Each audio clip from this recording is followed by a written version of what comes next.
Buenas noches a todos, espero que estén bien y espero que estén listos para estudiar un poco más la palabra de Dios. Gracias por estar conmigo, gracias por acompañarnos.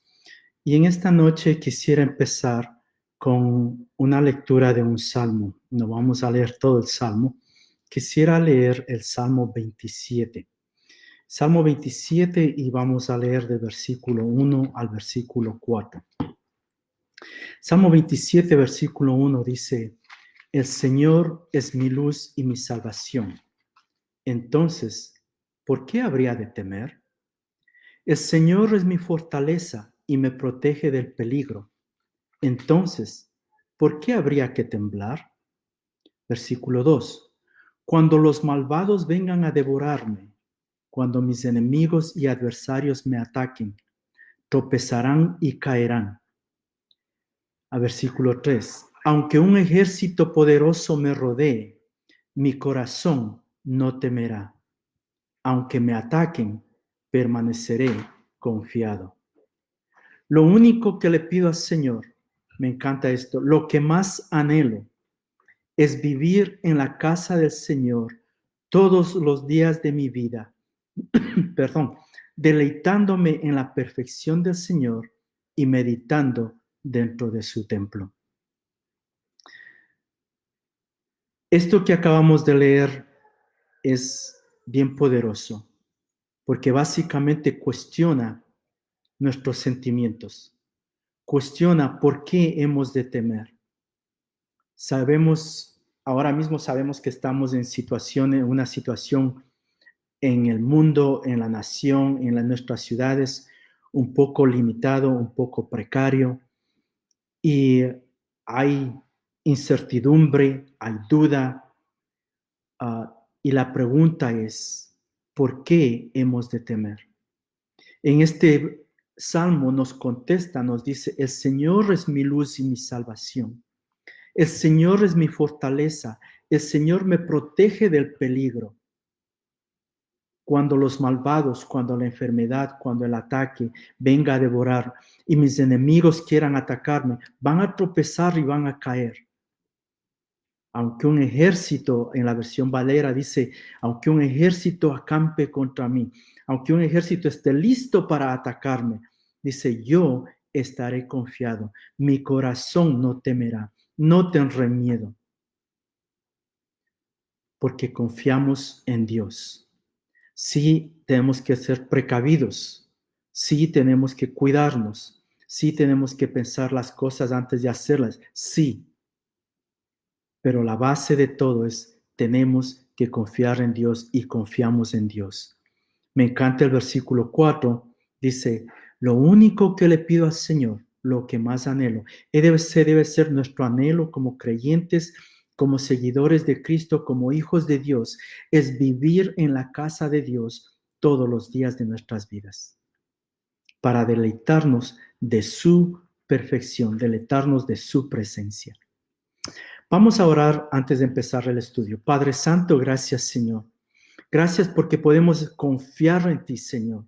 No importa las circunstancias, no importa lo que esté pasando, podemos confiar en ti. Gracias, Padre. Gracias porque tú eres nuestra luz, tú eres nuestra salvación, tú eres nuestra fortaleza, tú eres quien nos protege. Tú eres, Señor, aquel en quien podemos confiar, no importa las circunstancias. Y Señor, sí, nuestro anhelo es estar contigo. Nuestro anhelo es estar en tu presencia. Nuestro anhelo es vivir en tu casa, Señor. Gracias, Señor, por todo eso. Y Señor Padre Santo, en esta noche te pedimos que tú nos guíes, que tú nos hables a través de este estudio, que nuestros corazones, nuestras mentes estén abiertas, Señor, a recibir lo que tú tienes para cada uno de nosotros. Gracias, Señor, por lo que tú estás haciendo, por lo que ya has hecho, Señor, y por lo que tú vas a hacer. En el nombre de Jesús. Amén. En esta noche vamos a empezar el estudio del libro Primera de Tesalonicenses. Y vamos a empezar primeramente viendo algo relativo al libro de Primera de Tesalonicenses. Primera de Tesalonicenses es una carta. Esta carta fue primero escrita por Pablo, Silvano y Timoteo. Es bien posible que esta haya sido la primera carta escrita por Pablo. Algo interesante y que vamos a ver un poquito más tarde es que en Primera de Tesalonicenses dice Pablo, Silvano y Timoteo. Algo que tenemos que tener en cuenta es el nombre Silvano está en latín. El nombre Silvano en hebreo es Silas. Y eso ya vamos a ver por qué es importante saber que Silvano y Silas es la misma persona. La carta entonces fue escrita por Pablo, Silvano y Timoteo. Segundo, es bien probable que haya sido escrita entre los años 50 y 51 después de Cristo. Esta carta fue escrita directamente a la iglesia, a la congregación de Tesalónica. Pablo escribe esta carta a esta congregación que ellos mismos establecieron. Pablo, Silvano y Timoteo establecieron esta iglesia, esta congregación. Y eso lo encontramos en el libro de Hechos 17. La razón que él escribe esta carta, o razones, es quería saber lo que estaba pasando con su congregación.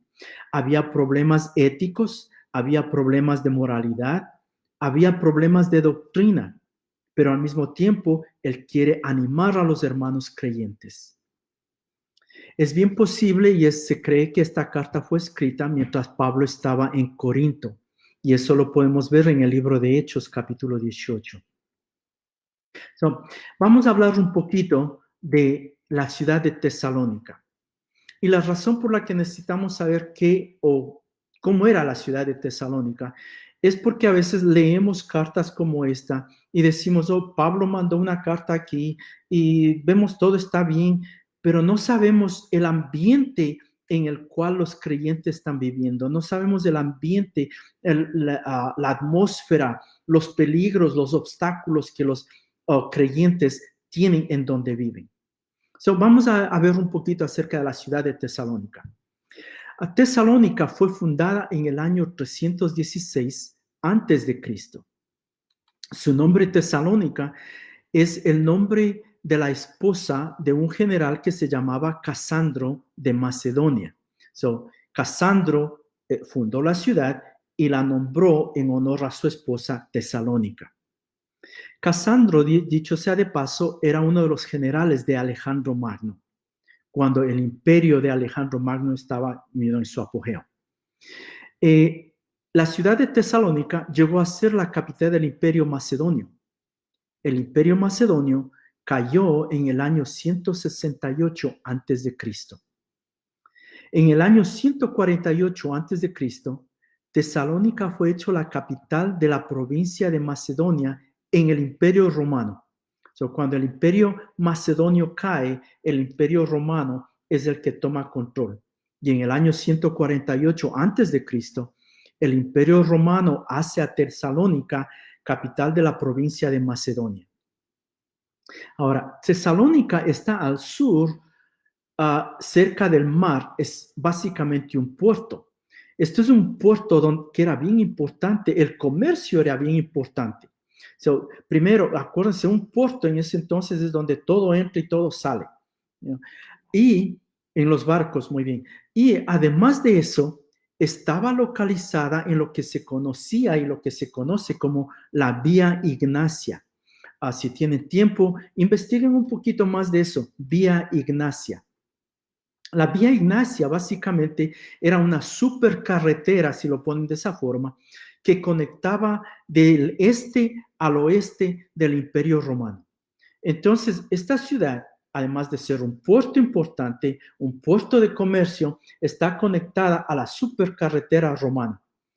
Ya pueden imaginarse que era una ciudad de mucho dinero, de mucho comercio, de mucha gente, de mucho dinero. Dentro de toda esta ciudad encontramos que ya era una ciudad pagana, donde habían dos dioses principales. El primer dios se llamaba Dionisio y el segundo se llamaba Serapis. Dionisio era el dios de la fertilidad y del vino. Su meta como dios, de acuerdo a ellos, por supuesto, era sumergirse en la música, y el vino, hasta que produzca un éxtasis y así olvidarse de las preocupaciones. Ellos decían que eso era una liberación. Serapis era el otro dios y Serapis era considerado como el dios Sol. Pero llegó el tiempo en que lo cambiaron y ya no era solamente el dios Sol, sino que ahora era el Dios y Señor de la sanidad y de la fertilidad. Pensemos que parte de esto, las celebraciones y el éxtasis y el vino y toda la idolatría que había aquí, llevaba a cultos donde había orgías y había muchas cosas de sensualidad. Dentro de esta cultura, dentro de este ambiente, es que Pablo establece una congregación. Antes de empezar en sí el libro de Tesalonicenses, quisiera que veamos cómo es que se formó esta congregación. Vamos conmigo al libro de Hechos, capítulo 16, versículos 6 al 10. Hechos, capítulo 16, versículos 6 al 10. Y estamos hablando de uno de los viajes de Pablo. Y miren lo que dice. Y atravesando Frigia y la provincia de Galacia, les fue prohibido por el Espíritu Santo hablar la palabra en Asia. Estamos en Hechos capítulo 16 y ahora el versículo 7. Y cuando llegaron a Misia, intentaron ir a Bitinia, pero el Espíritu no se lo permitió. Y pasando junto a Misia, descendieron a Troas. Versículo 9. Y se le mostró a Pablo una visión de noche. Un varón macedonio estaba en pie, rogándole y diciéndole, pasa a Macedonia y ayúdanos. Cuando vio la visión, enseguida procuramos partir para Macedonia, dando por cierto que Dios nos llamaba para que les anunciásemos el evangelio. Piensen en todo esto que habíamos estado hablando de la ciudad de Tesalónica. Tesalónica, la capital del imperio macedonio. Tesalónica, la capital de la provincia de Macedonia dentro del imperio romano. Tesalónica, un lugar pagano, un lugar de idolatría, un lugar lleno de cosas que van totalmente en contra del pensamiento del evangelio, en contra de las cosas de Dios. Y allá es donde Dios le dice a Pablo, te quiero que vayas. Lo que vemos aquí en el libro de Hechos es básicamente un llamado o las instrucciones de Dios para que Pablo fuera a Macedonia. Y por supuesto, Pablo en el versículo 10, Hechos 16:10, dice, enseguida procuramos partir para Macedonia. Él no dudó del llamado, sino que se dispuso a partir. Si leen el resto del capítulo, se van a dar cuenta que no llegaron tan enseguida. Tuvieron que pasar por Filipos. Y en Filipos, Pablo terminó en la cárcel, porque había una mujer que tenía el espíritu de adivinación y Pablo sacó el demonio de adivinación de esa mujer y los que controlaban a esta muchacha vieron que perdieron dinero y formaron una revuelta y Pablo terminó en la cárcel. Hubo un temblor durante la noche en el cual el carcelero creyó que los presos se habían escapado.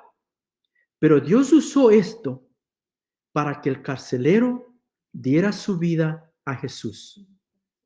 Y los presos, muy bien, para que el carcelero y los presos dieran su vida a Jesús. Y al mismo tiempo liberó a Pablo y a sus acompañantes. Al día siguiente, después de esto, fueron echados fuera de la ciudad y finalmente llegaron a Tesalónica. Ahora, leamos en Hechos capítulo 17, Hechos capítulo 17 y vamos a ver del versículo 1 al versículo 4. Miren lo que dice. Pasando por Anfipotis y Apolonia, no llegaron ahí, no entraron, pasaron por al lado. Llegaron a Tesalónica, donde había una sinagoga de los judíos. Y Pablo, como acostumbraba, fue a ellos y por 3 días de reposo discutió con ellos, declarando y exponiendo por medio de las Escrituras que era necesario que el Cristo padeciese y resucitase de los muertos, y que Jesús, a quien yo os anuncio, decía él, es el Cristo. Versículo 4. Y algunos de ellos creyeron y se juntaron con Pablo y Silas, y de los griegos piadosos, gran número, y mujeres nobles, no pocas. ¿Se acuerdan que al principio de esto dijimos que Pablo, Silvano y Timoteo? Aquí vemos a Pablo y Silas, es el mismo Silvano. Sí, por eso es importante saber que Silvano y Silas es la misma persona, nada más un nombre en latín, el otro nombre en hebreo. Ahora, miren lo que Pablo hace. Pablo empezó con los judíos. Estuvo con ellos, dice, 3 días de reposo. Es bien posible si pensamos 3 días de reposo, 3 sábados, porque usualmente el sábado es el día de reposo. Si estuvo 3 sábados, es posible que estuvo 3 semanas. Quizás 4, pero bien posible 3 semanas con ellos. Ahora, algo que dice aquí, dice que en el versículo 2 dice, discutió con ellos. La palabra discutir en hebreo es la palabra dialegomai, no sé si se pronuncia así, dialegomai, que quiere decir razonar usando preguntas y respuestas, dialogar. No era una discusión, no era una pelea, era un razonamiento, era preguntas, yo te pregunto, tú me respondes, tú me preguntas, yo te respondo, dialogamos. Es la forma en que él expuso las cosas. Luego dice en el versículo 3, dice, declarando y exponiendo. La palabra declarando es la palabra dianoigon en griego, que significa, oigan lo que significa, abrir completamente, exponer totalmente. Espérate. Entonces, a través de del razonamiento, a través de usar preguntas y respuestas, a través del diálogo, Pablo estaba abriendo completamente, exponiendo totalmente las escrituras. Por último, nos dice otra palabra más. En español pone exponiendo, en el versículo 3 dice declarando y exponiendo. Exponiendo viene de la palabra partithemi, que significa, oigan lo que significa, es servir, hacer ver la evidencia, es ordenar, arreglar, acomodar las cosas en el lugar apropiado para que se entienda, para que se vea. Espérate, entonces Pablo lo que está haciendo es esto, a través del razonamiento y de usar preguntas y respuestas, él está abriendo completamente, está exponiendo totalmente y está haciendo ver la evidencia, está ordenando los eventos, arreglando las cosas para que todo el mundo entienda que Jesucristo es el Mesías. Eso es lo que él hizo. Porque dice que lo único que usó fue las escrituras. Y por último, hay una palabra que tenemos que definir. Es en el versículo 3, al final del versículo 3 dice, a quien yo os anuncio. La palabra anuncio significa predicar. Viene del griego katangelo, que significa declarar un mensaje en una forma definitiva. Es proclamar, anunciar. No hay duda. Pablo, a través del razonamiento, preguntas y respuestas, está exponiendo completamente, abriendo completamente, está haciendo ver la evidencia, está arreglando la evidencia para demostrar que Jesucristo es el Mesías de una manera definitiva. Eso es lo que él hizo en estos versículos. Algo que no se pierdan esto.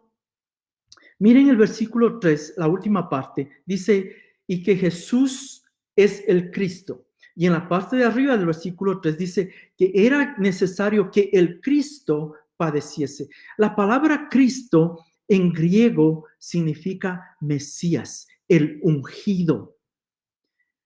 Si él está hablando a los judíos, ellos entendían esa palabra, porque está diciendo, el Mesías tenía que padecer, el Mesías tenía que hacer lo que sucedió, el Mesías resucitó de los muertos y el Mesías es Jesucristo. Ahora, una vez más, ¿qué fue lo que usó Pablo para esto? Lo único que él usó como base fue las Escrituras. Y el resultado no se hizo esperar. El resultado fue que algunos judíos creyeron, un gran número de no judíos creyeron y muchas mujeres nobles también creyeron. Ahora, por supuesto, la oposición tampoco se hizo esperar. Y si leen el resto del capítulo, se van a dar cuenta que Pablo tuvo que salir de Tesalónica y tuvo que salir a Berea. Ahora, algo que me es interesante, yo no sé si ustedes pensaron en esto, pero algo que es interesante es que en este corto tiempo de 3 semanas fue suficiente para establecer un grupo firme en el Señor y con todas las enseñanzas, con todo lo básico, todo lo que un creyente debe saber. Una vez más, regresen a lo que acabamos de leer en Hechos capítulo 17, cómo Pablo pudo hacer esto. Algo que no podemos perdernos, y lo vamos a ver más tarde, es todo esto fue hecho bajo el poder, la unción del Espíritu Santo. Amén. Vamos a seguir, y ahora sí, vamos a entrar a Primera de Tesalonicenses capítulo 1, y vamos a leer el versículo 1 y el versículo 2. Perdón, Primera de Tesalonicenses 1, 1 y 2. Dice Pablo, Silvano y Timoteo a la iglesia de los tesalonicenses en Dios Padre y en el Señor Jesucristo, gracia y paz sean a vosotros, de Dios nuestro Padre y del Señor Jesucristo. Damos siempre gracias a Dios por todos vosotros, haciendo memoria de vosotros en nuestras oraciones. Básicamente es nada más un saludo, es un empezar, y lo que Pablo está diciendo es, estoy agradecido que ustedes sean mis hermanos y siempre estoy orando por ustedes.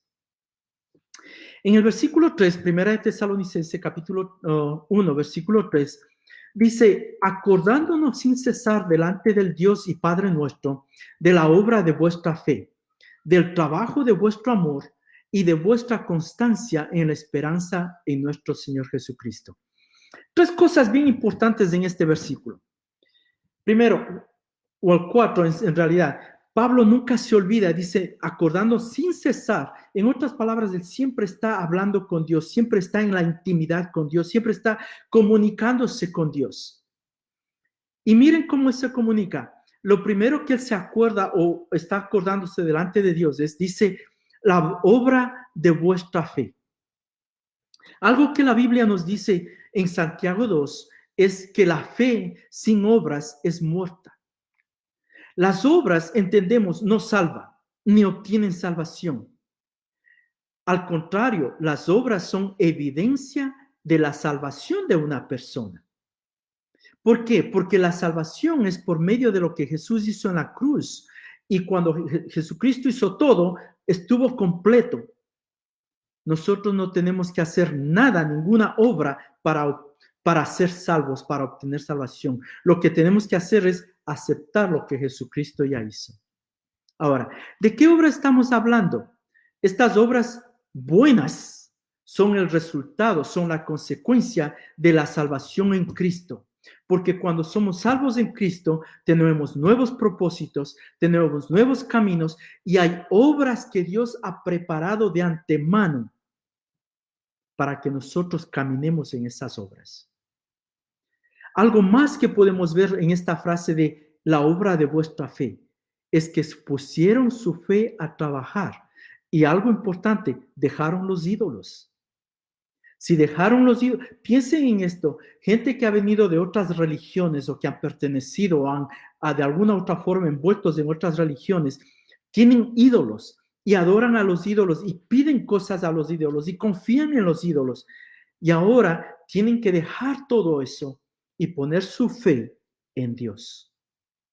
Es un cambio drástico, es un cambio que solo el Espíritu de Dios puede hacer. Pero esta gente de Tesalónica puso su fe a trabajar. Dejaron a los ídolos y pusieron su fe en Dios a trabajar. Algo más que nos habla, dice, el trabajo de vuestro amor.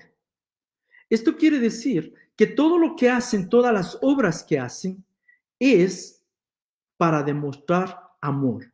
No lo hacen para que los exalten, no lo hacen para ganancia propia, sino para que el amor de Dios sea demostrado. Y lo hacen con amor, muy bien. Y por último, algo que dice vuestra constancia en la esperanza en nuestro Señor Jesucristo. En otras palabras, no se dan por vencidos, no dudan, se mantienen muy bien y siguen esperando el regreso de Jesús. Bien importante eso. Piensen esto, la obra de nuestra fe, el trabajo de nuestro amor y la constancia en el regreso de Jesucristo. Y Pablo dice, yo no me olvido de eso y estoy constantemente delante de Dios recordándome esto. Versículo 4, primera de Tesalonicenses 1:4, dice, porque conocemos, hermanos amados de Dios, vuestra elección. Algo que nosotros siempre hemos escuchado y sabemos y entendemos es que fuimos llamados, fuimos escogidos, fuimos elegidos. Juan capítulo 15, versículo 16 dice, no me elegisteis vosotros a mí, sino que yo os elegí a vosotros. Acuérdense esto, Dios nos elige, Dios quiere que seamos sus hijos, Dios nos ha escogido, pero nosotros respondemos a ese escogimiento, a esa elección, pero Él es el que nos escoge. En 2 de Tesalonicenses capítulo 2, versículo 13, miren lo que dice, pero nosotros debemos dar siempre gracias a Dios respecto a vosotros, hermanos amados por el Señor, de que Dios os haya escogido desde el principio para salvación mediante la santificación por el Espíritu y la fe en la verdad. Dios nos escogió, nos eligió desde el principio para salvación. Y miren, la salvación viene a través de la santificación por el Espíritu y la fe en la verdad. ¿Quién es la verdad? Jesucristo. Su salvación viene por medio de la fe en Jesucristo. Exactamente. Nosotros lo que hacemos es contestar al llamado. Amén. En el libro de Efesios, capítulo 1, versículo 4 al 6, miren lo que nos dice. Según nos escogió en Él antes de la fundación del mundo, para que fuésemos santos y sin mancha delante de Él. Versículo 5. En amor, habiéndonos predestinado para ser adoptados hijos suyos por medio de Jesucristo, según el puro afecto de su voluntad. Versículo 6. Para alabanza de la gloria de su gracia, con la cual nos hizo aceptos en el amado. Estos versículos nos dice básicamente lo siguiente.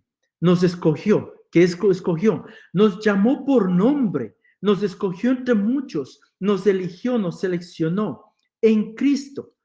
Quiere decir que Dios tomó la iniciativa para traernos o llevarnos a Cristo. Cuando una persona acepta esa invitación, entonces puede ser santo, dedicado a Dios y sin mancha.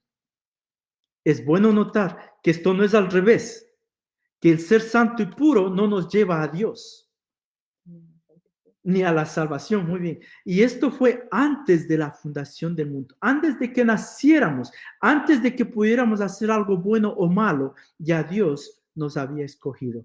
Nosotros lo que teníamos que hacer es responder a su invitación. Dice también que nos predestinó para ser adoptados hijos suyos. Dios quiere que todos seamos hijos suyos. Recuérdense esto, todos somos creación de Él. Todo hombre, toda mujer es creación de Él. Pero aquel que ha aceptado a Jesucristo como su Señor y Salvador, a ellos les es dado ser llamados hijos de Dios. Ahora, interesante, Él ya ha tomado todos los pasos para que nosotros podamos ser sus hijos. La Biblia nos dice que la carta de adopción, la carta de adopción es nuestra decisión aceptarla o no. Y eso lo encontramos en Colosenses 2:14. Finalmente, algo más que vemos en este libro de Efesios, en esos versículos 1, 4 al 6, dice que nos hizo aceptos. Miren, no podemos hacernos aceptos. Él nos hace aceptos. No podemos hacer nada para ser aceptados. Él hace que seamos aceptados. Y todo esto a través de Jesús.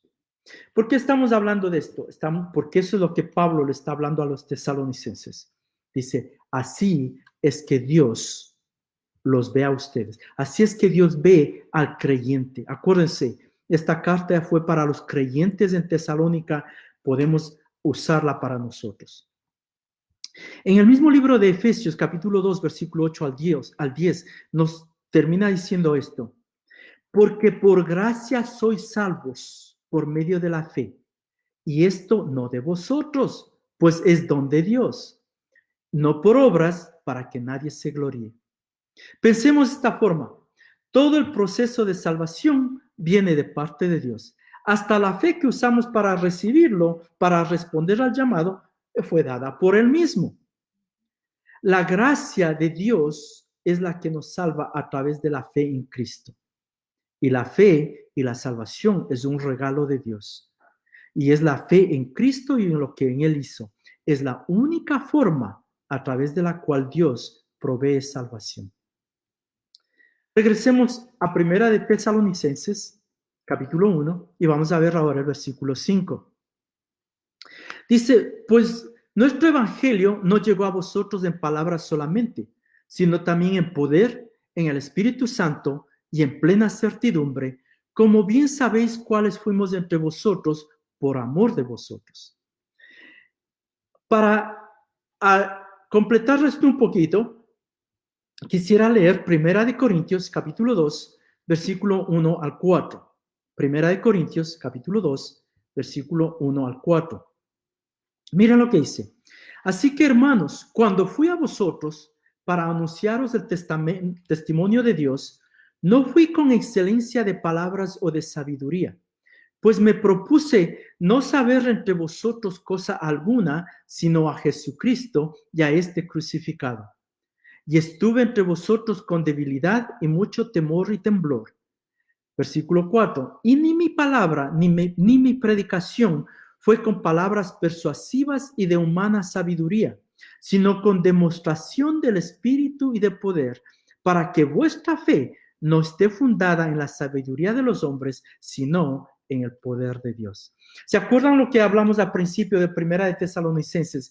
De cómo Pablo, en capítulo 17 del libro de Hechos, que es donde se empezó la iglesia de Tesalonicenses, vimos cómo Pablo razonó en las escrituras, expuso las escrituras, abrió las escrituras y tuvo el mismo enfoque, la misma forma de hacerlo que aquí con los corintios. En otras palabras, él no fue tratando de impresionar a alguien. Él no fue tratando de ganar algo. Él no fue tratando de engañar a alguien o de hacer que él sea exaltado. Él fue con la verdad, él fue con la escritura, él fue predicando a Jesucristo. Y me encanta en 1 Corintios 2, el versículo 5, que dice, para que vuestra fe no esté fundada en la sabiduría de los hombres, sino en el poder de Dios. Dos cosas que no se nos pueden olvidar. Una, Pablo hizo esto bajo el poder del Espíritu Santo. Y dos, para que nuestra fe no esté en un hombre, sino en el poder de Dios, en Dios mismo. Nosotros como hombres podemos caer y caemos. Por eso el cristiano no puede tener su vista, su enfoque en otro hombre. El cristiano tiene que tener su vista, su enfoque en Dios, tal como Pablo nos dice aquí. Si hacemos las cosas por nuestra propia cuenta, nunca vamos a llegar muy lejos. Pero si hacemos las cosas con el poder del Espíritu Santo, los resultados van a ser mucho más de lo que podemos imaginarnos. ¿Cómo podemos hacer esto? A través de nuestra comunión, nuestra intimidad con Dios, Y esto tiene que ser algo cotidiano, algo diario. Esto incluye oración, estudio y, por supuesto, poner en práctica la palabra. Y siempre que hablemos, representar a Jesucristo como el Salvador, como el único camino al Padre. Amén. Seguimos. Primera de Tesalonicenses, capítulo 1, versículo 6. Dice, y vosotros vinisteis a ser imitadores de nosotros y del Señor, recibiendo la palabra en medio de gran tribulación, con gozo del Espíritu Santo. Mira lo que dice, no solamente estos creyentes escucharon la palabra, sino que la pusieron en práctica. Y la pusieron en práctica imitando a Pablo e imitando a Jesucristo, imitando a sus líderes espirituales y en especial a Jesucristo. Recibieron la palabra, dice, en medio de tribulación. Eso quiere decir que había oposición, obstáculos. Y lo podemos ver de las dos formas. Vivían, acuérdense dónde vivían. Vivían en un mundo pagano, en un mundo lleno de ídolos, lleno de opiniones humanas. No es humanamente fácil dejar ese mundo y pertenecer al mundo de Dios. Esto tenía que ser algo divino, algo de parte de Dios. Había obstáculos, había tribulación, había oposición. Antes, reciben a Jesucristo y si ustedes leen el mismo el capítulo 17 de Hechos, podemos ver la oposición. Hechos 17:5. Podemos ver la oposición después de que recibieron. Hubo oposición antes, a través y después. Pero ¿saben qué? Miren lo que dice en Primera de Tesalonicenses 1:6. Con gozo del Espíritu Santo. Ellos no permitieron que los obstáculos, la oposición, la tribulación les quitara del conocimiento de Dios, del conocimiento de Jesucristo, de lo que Pablo les había enseñado. Y recibieron todo eso con gozo. Recibieron la oposición, el obstáculo y las buenas nuevas, todo con gozo. En 2 de Timoteo, capítulo 3, versículo 12. Oigan lo que dice. 2 de Timoteo, capítulo 3, versículo 12. Dice, y también todos los que quieren vivir piadosamente en Cristo Jesús. En otras palabras, todos aquellos que quieren ser imitadores de Cristo Jesús, todos los que quieren vivir de acuerdo al estándar de Cristo Jesús, todos los que quieren servir a Cristo Jesús diariamente, todos los días, miren lo que dice el final de ese versículo, padecerán persecución. Wow. Déjenme decirles, y ustedes saben, que hay creyentes que han perdido trabajos, familias, dinero, propiedades. En algunos casos han perdido todo por seguir a Cristo. Otros han sufrido castigo, maltrato, discriminación por seguir a Cristo. La Biblia nos habla que hubo mártires, que hubo gente que hasta los cortaron en la mitad con sierras por seguir a Cristo. Y la Biblia dice que cuando esto sucede, que cuando esto suceda, debemos estar gozosos, ya que de esa forma estamos participando en el sufrimiento de Jesús y nuestra fe es probada. Miren lo que dice Santiago 1:2. Hermanos míos, tened por sumo gozo cuando os halléis en diversas pruebas, sabiendo que la prueba de vuestra fe produce paciencia. La fe, desafortunadamente, tiene que ser probada. Afortunadamente, cuando es probada, produce paciencia, que quiere decir nos hace más firmes y nos deja ver dónde nosotros estamos. Regresemos a 1 de Tesalonicenses 1:7. Entonces, lo que él está diciendo, en 1 de Tesalonicenses 1:6, es que si nosotros tenemos esto en cuenta, que la vida cristiana va a tener oposición y vamos a padecer persecución, entonces nuestra fe será probada y podemos recibir todo eso con gozo porque sabemos lo que Dios está haciendo en nuestras vidas. Perdón. Dios está en control. Porque Dios está en control. Muy bien. Hacer algo bueno. Muy bien. Vamos a 1 de Tesalonicenses 1:7. Y dice, de tal manera que habéis sido ejemplo a todos los de Macedonia y de Acaya que han creído. So, esta gente de Tesalónica son creyentes nuevos, son nuevitos, son bebés en el Señor. Y sin embargo, miren lo que hacen, que están tan y tan firmes y tan entregados y tan bien en las cosas de Dios, que ahora son ejemplo para otros creyentes. Incluso para nosotros, a mí, son 2000 y pico de años de esta carta y nosotros ahora estamos diciendo, hey, esto es un ejemplo para nosotros. Ok, 1 de Tesalonicenses 1:8. Miren lo que dice. Porque partiendo de vosotros ha sido divulgada la palabra del Señor, no solo en Macedonia y Acaya, sino que también en todo lugar vuestra fe en Dios se ha extendido, de modo que nosotros no tenemos necesidad de hablar nada.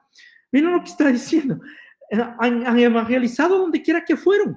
Hablaron de Cristo donde quiera que van. Ustedes hablan de Cristo. Déjenme decirles que en el griego la palabra que se ha traducido con ha sido divulgada, esa palabra literalmente significa esto: sonaron la trompeta. Pero no lo hicieron como los fariseos en Mateo 6:1-4. ¿Se acuerdan que en Mateo 6:1-4 Jesucristo les dice que cuando hacen sonar la trompeta para que todo el mundo vea lo que están haciendo? Estos creyentes hicieron sonar la trompeta no para que la gente les conozca a ellos, sino para que el mundo conozca la salvación de Dios a través de Jesucristo. En otras palabras, miren, dieron lo que recibieron. Recibieron y transmitieron la palabra de Dios. Fueron transmisores de la palabra de Dios. Que por cierto, la base de la palabra transmisores es la palabra en griego de sonar la trompeta. Fueron transmisores de la palabra de Dios. Interesante que no esperaron hacer un grupo de oración, un grupo de evangelismo, un grupo de... No, dieron lo que recibieron. Y el evangelio se extendió. Ok, 1 de Tesalonicenses capítulo 1, versículo 9.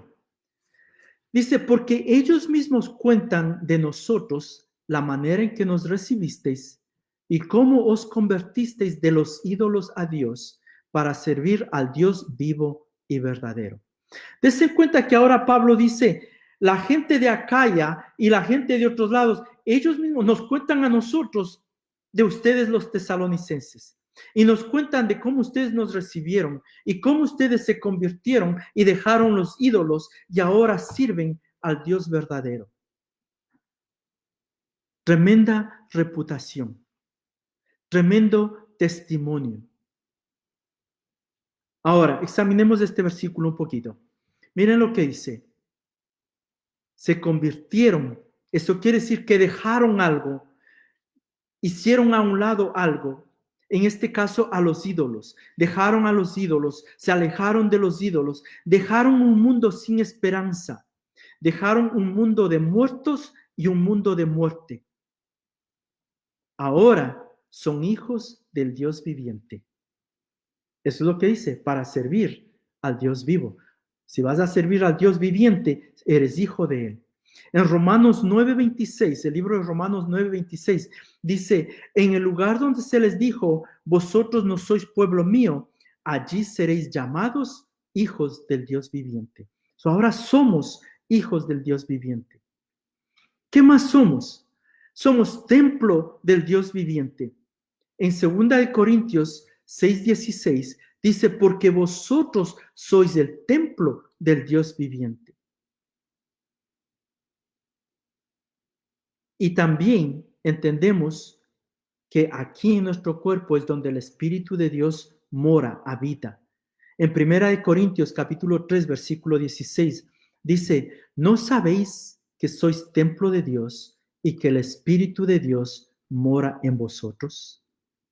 En otras palabras, dejaron los ídolos, perdón, se alejaron de los ídolos y ahora son hijos del Dios viviente, son templos del Dios viviente, el Espíritu de Dios vive en ellos y tienen esperanza y tienen vida.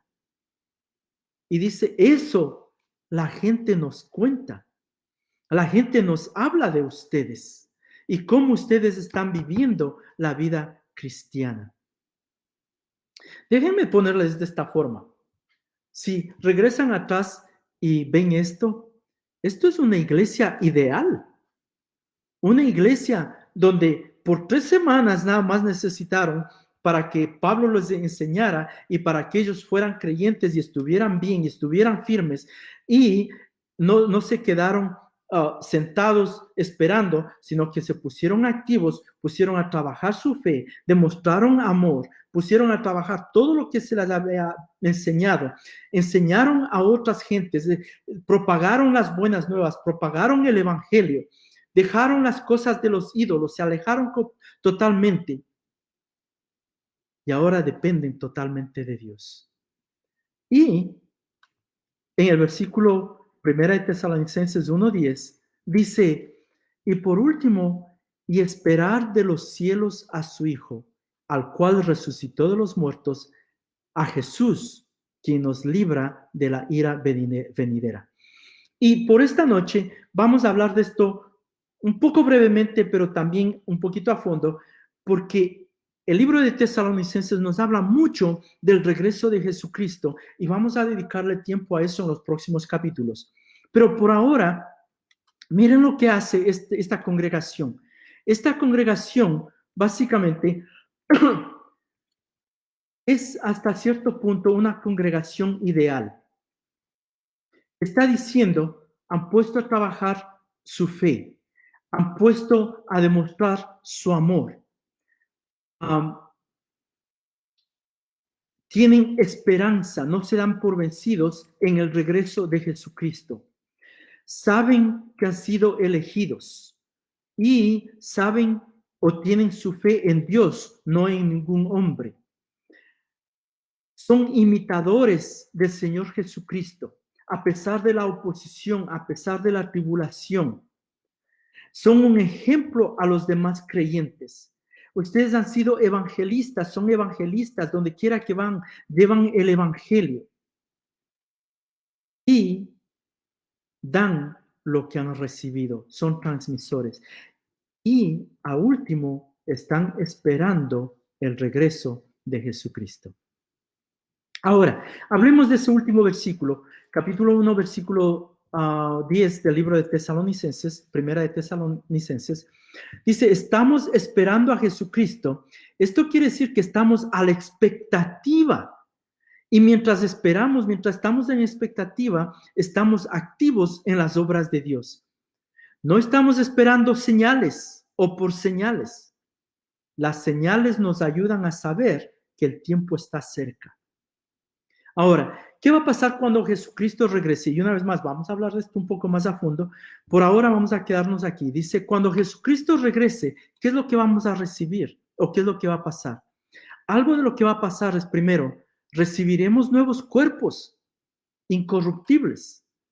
En el libro de Filipenses, capítulo 3, versículo 20, nos dice lo siguiente, mas nuestra ciudadanía está en los cielos, de donde también esperamos al Señor Jesucristo el Salvador, el cual transformará el cuerpo de la humillación nuestra para que sea semejante al cuerpo de la gloria suya, por el poder con el cual puede también sujetar a sí mismo todas las cosas. En otras palabras, va a cambiar nuestro cuerpo al tipo de cuerpo que Jesucristo tuvo cuando resucitó.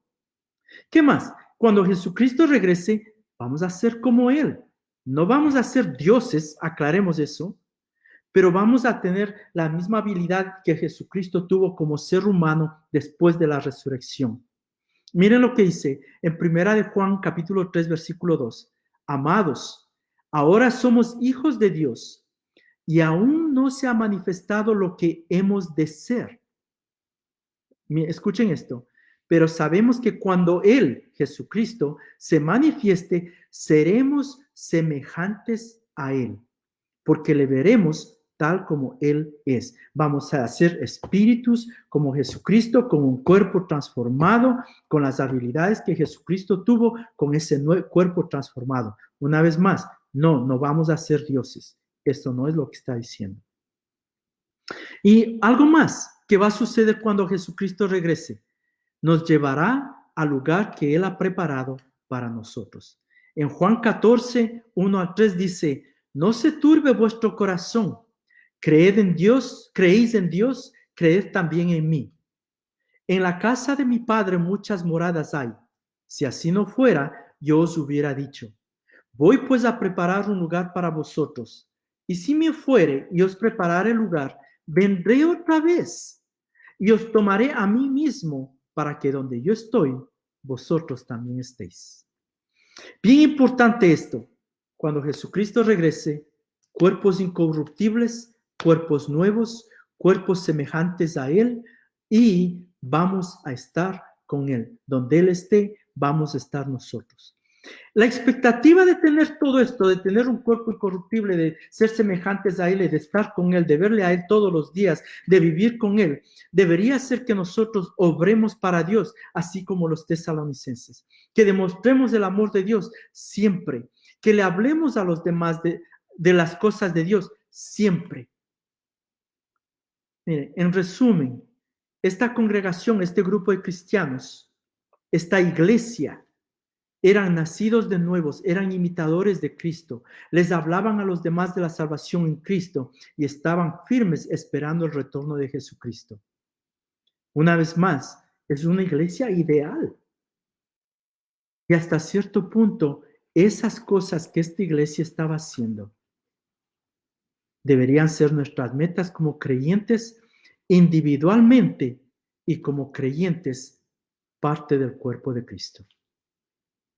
Vamos a quedarnos ahí y la próxima semana continuamos con el capítulo 2.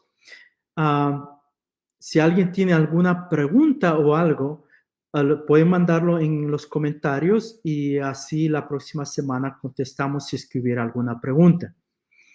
Vamos a despedirnos en oración. Padre Santo, gracias, Señor. Gracias por tu palabra de esta noche. Gracias por tu enseñanza, Señor. Y, Señor, te pedimos que nosotros podamos ver este ejemplo de esta congregación de Tesalónica como algo que nosotros podemos hacer también, Señor. Pero no para nosotros, sino para ti, Señor, para servirte a ti, Señor. Para que nuestra fe esté obrando, para que nuestro amor sea demostrado, para que tu amor sea demostrado, para que la gente te vea a ti, no a nosotros, Señor. Para que tu palabra, para lo que tú eres, para que tu redención, tu salvación, tu perdón, tu amor se propague, Señor. Que nosotros podamos ser como esta gente, que podamos hablarle, Señor, a la gente, a los demás, a los que no te conocen, de ti. En estos tiempos, Señor, con todo lo que hemos tenido y estamos pasando y quizás pasemos más en esto de los virus, Señor. Ayúdanos a ver esto como una oportunidad para hablarles a los demás de ti, Señor. Danos valentía, Señor. Que dejemos de ser tímidos y hablemos, Señor, a los demás de quién tú eres. Gracias, Señor. Y gracias, Señor, por la expectativa que podemos tener de que tú regresas, Señor. De que tú vienes otra vez por nosotros. Como tú has dicho, tú vienes y nos vas a recoger a ti mismo para que donde tú estés, ahí estemos nosotros, Señor. Gracias, Señor, por esa expectativa. Gracias, Señor, por esa esperanza. Gracias, Señor, por quién tú eres, por lo que tú has hecho, Señor, y por lo que tú estás haciendo. En el nombre de Jesús te damos gracias y gloria y honra. Amén. Que Dios les bendiga y nos vemos el próximo miércoles.